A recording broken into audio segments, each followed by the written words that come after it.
बाबू बाबू बाबू ए बाबू आओ ना।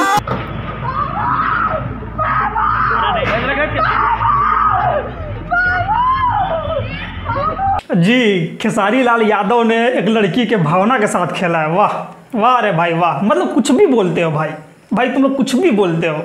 अरे क्या है नहीं है, मतलब इनके पीछे, या हम यूँ कहें कि भोजपुरी के पीछे, चाहे पवन सिंह हो या खेसारी लाल यादव हो, इन लोग के पीछे जो है लोग हाथ धो के पड़ गया है।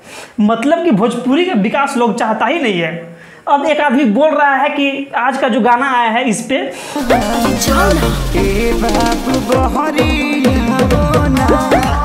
कि खेसारी लाल यादव ने जो है एक लड़की के भावना के साथ खेला है। जी हाँ, तो भैया हम कहना चाहते हैं कि देखिए, इंटरटेनमेंट के लिए जो है दुनिया, इसे दुनिया में देखोगे भाई तो लोग तो गम से भरा हुआ है, दुनिया में लोग गम से भरा हुआ है। अगर जो है हमारे भोजपुरी के स्टार दो पल के लिए आपको खुश करने का चक्कर में है तो इसमें क्या दिक्कत है। हाँ, गाना कितना शानदार है, इस पर किसी का ध्यान नहीं है। अब भैया गाना ट्रेंडिंग में है नंबर 7, फिर भी लोग कमेंट में जो है कह रहे हैं कि भावना के साथ खेला है।